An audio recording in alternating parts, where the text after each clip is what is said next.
يلا حبايبي بقى اتفضلوا بقى معانا. عملنا الكفتة، حمرناها اهي، حمرنا الكفتة، شفتوا الجمال. وعملنا منها بصلصة، عملنا كفتة بصلصة اهي، حطينا كفتة صلصة، عملناها بصلصة. ومعانا حمرنا شوية وسلقنا الكبيبة بتاعتها، الكبيبة بتاعتها سلقناها اهي. ممكن بقى ايه، هي الوقت مسلوقه بنحطها في ميه تتسلق لغايه لما تشرب كده، تبقى ايه، وتطلعها واحده واحده. لما تشرب ميتها تطلعها واحده واحده بالمعلقه. عايزه تحمريها بقى، تحط عليها بيض، تلتها في بيض كده وتحمريها. فده الكبيبه اهي بتاعت الكفته، ومعانا الكفته اهي.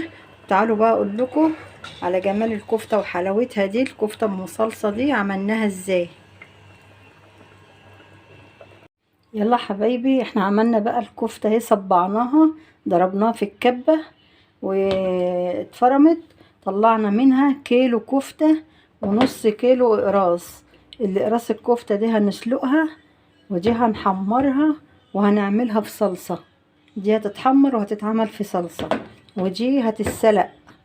وبعد ما تتسلق، في ناس بتحب تاكلها مسلوقة، وناس بتحب تاكلها بتعملي بيضة بفلفل اسمر تحطها فيها وتحمريها، تحطها في بيض وتحمريها.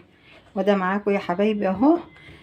قلت ما اجهزها اوريها لكم، وما نيجي نعملها بصلصة هوريها لكم ان شاء الله. يلا حبايبي بقى، كل سنة وانتوا طيبين. كفتة العيد، كل سنة وانتوا طيبين.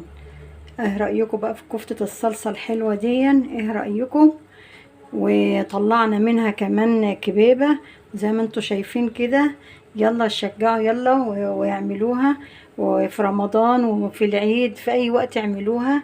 وكل سنة وانتوا طيبين. احلى كفتة رز هتاكلوها بطريقتي. والسلام عليكم ورحمة الله وبركاته، في فيديو جديد.